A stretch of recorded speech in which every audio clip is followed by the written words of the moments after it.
ভারত হচ্ছে দক্ষিণ এশিয়ার নব্য ইসরায়েল। প্রতিবেশী প্রত্যেকটি দেশের সাথেই ভারতের সম্পর্ক খুব খারাপ। এর একটি কারণ, ভারত সবসময় প্রতিবেশী দেশগুলোর ওপর নির্যাতন চালিয়ে তাদের বাগে রাখতে চায়। তবে হাসিনার পতনের পর পাশার দান পাল্টাতে শুরু করেছে। অন্যদের লুটেপুটে খাওয়ার দিন শেষ। প্রতিবেশী সব দেশ এক হয়ে এবার ভারতের বিরুদ্ধে দাঁড়ানোর সিদ্ধান্ত নিচ্ছে। কোনো একটি দেশ ভারতে আক্রমণ করলেই চারিদিক থেকে হবে তুমুল আক্রমণ, এমন কথাই জানিয়েছেন আল্লামা মামুনুল হক। ভারতের প্রতিবেশী কোন দেশের সাথে সম্পর্ক কেমন, কেন প্রতিবেশীরা ভারতের ওপর ক্ষেপা, চলুন বিস্তারিত জেনে নেওয়া যাক। প্রথমেই মালদ্বীপ।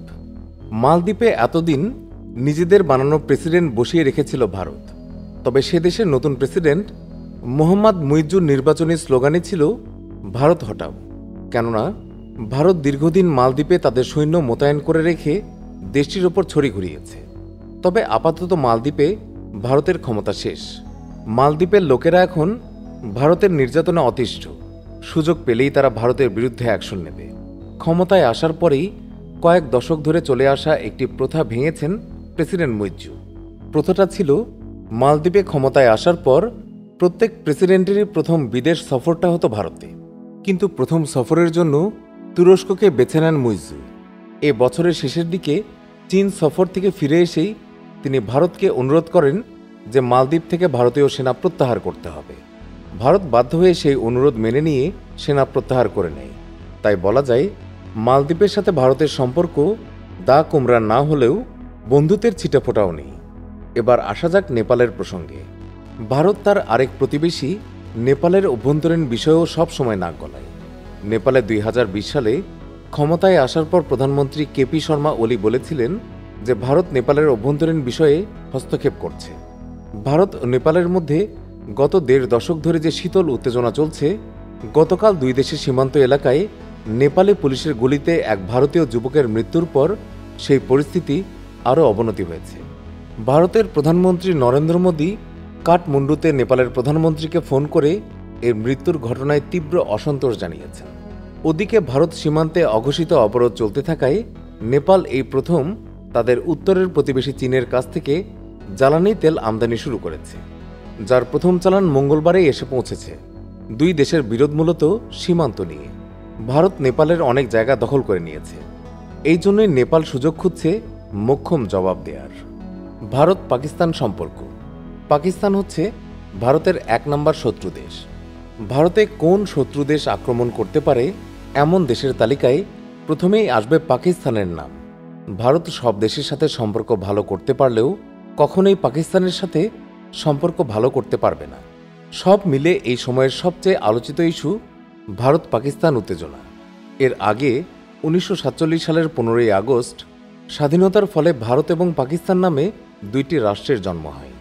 এরপর থেকে দুইটি দেশের মাঝে বিভিন্ন যুদ্ধ হয়েছে। তার মধ্যে সব যুদ্ধই কাশ্মীর সমস্যাকে কেন্দ্র করে। এখন পর্যন্ত দুই দেশ কয়েকবার যুদ্ধে লিপ্ত হয়েছে। সর্বশেষ 2019 সালের 14ই ফেব্রুয়ারি থেকে শুরু হয় ভারত পাকিস্তান দ্বন্দ্ব। কাশ্মীরের পুলওয়ামা উপত্যকায় পাকিস্তানি হামলায় একসঙ্গে 40 জন ভারতীয় সেনা নিহত হন। কিন্তু ভারত প্রতিবাদে কিছুই করতে পারেনি। শুধু এই কাহিনী নিয়ে ডজনখানেক সিনেমা বানাতে পেরেছে। সেই যুদ্ধ থেমে গেলেও রেশ হয়ে গেছে। দুই দেশের মধ্যে নেই কোনো কূটনৈতিক সম্পর্ক। সব মিলে ভারত পাকিস্তান যে কোনো সময় যুদ্ধে জড়িয়ে পড়তে পারে। এবার ভারত চীনের সম্পর্কে আসা যাক। পাকিস্তানের পরেই ভারতের প্রথম শত্রু হচ্ছে চীন। ভারত চীনের সীমান্ত দ্বন্দ্ব নতুন কিছু নয়। এর গোড়াপত্তন হয়েছিল ভারতে ব্রিটিশ ঔপনিবেশিক শাসনামলে। সেই রেশ ধরে 2019 সালের দিকে এক প্রকার ঘোষণা দিয়েই ভারতের অভ্যন্তরে প্রবেশ করে কয়েক শত ভারতীয় সেনাকে পিটিয়ে শেষ করে দেয় চীন। এছাড়াও অসংখ্য ভারতীয় সেনাদেরকে ধরে নিয়ে যায় বাংলাদেশের বন্ধুরাষ্ট্র চীন। চীন ও ভারতের সীমান্ত 20টি ভিন্ন স্থানে বিতর্কিত। 1980-র দশক থেকে এই সীমান্ত সম্পর্কিত দুই দেশের মধ্যে 20টিরও বেশি আলোচনা হয়েছে, কিন্তু কোনো সমাধান আসেনি। বাংলাদেশ কিংবা পাকিস্তানের দিক থেকে ভারতের সামান্য ধরনের আক্রমণ করলেই চীন ঢুকে পড়বে ভারতে। নাম্বার 5, শ্রীলঙ্কা। শ্রীলঙ্কার জনসংখ্যা কম কিন্তু অতি সম্ভাবনাময় এক দেশ।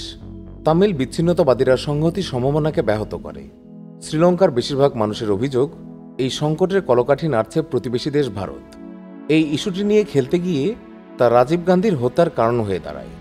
তাই বলা যায় শ্রীলঙ্কার সাথেও ভারতের সম্পর্ক ভালো না। একই অবস্থা মিয়ানমারের সাথেও।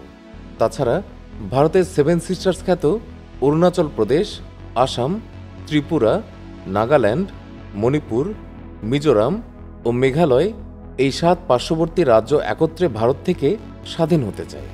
সবশেষে বাংলাদেশে এতদিন নরেন্দ্র মোদী শেখ হাসিনাকে ক্ষমতায় বসিয়ে রেখে যা ইচ্ছা তাই করেছে।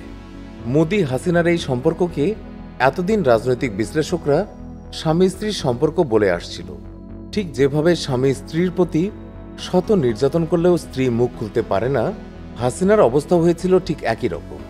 এরই মধ্যে হাসিনার পতন মেনে নিতে না পেরে ভারত সর্বোচ্চ চেষ্টা চালাচ্ছে নতুন সরকারের পতন ঘটাতে। কিন্তু বাংলাদেশের মানুষ সবাই একজোট। তারা বলছে অনেক হয়েছে, আর না। ভারত এবার কিছু বলতে আসলেই এর উচিত জবাব দেয়া হবে। ভারতের কাছ থেকে বাংলাদেশ অনেক দিক থেকে নির্যাতিত, বিশেষত অভিন্ন নদীর পানি বন্টন প্রশ্নে সমঝোতায় না এসে একতরফা পানি প্রত্যাহার।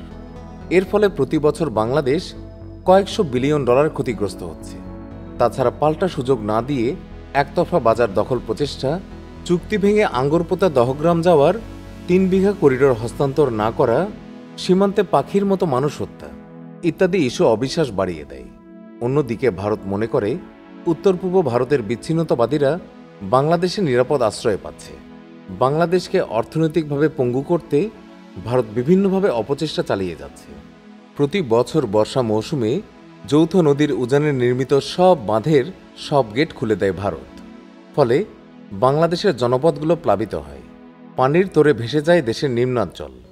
উত্তরাঞ্চলের 8টি জেলা প্রতি বছর এখন বন্যা কবলিত হয়। প্রতি বছর বর্ষা মৌসুমে বিপদ সীমার উপর দিয়ে প্রবাহিত হয় পদ্মা, যমুনা, মেঘনা, ব্রহ্মপুত্র, তিস্তা, মহানন্দা, গড়াই ও কপোতাক্ষ নদের পানি।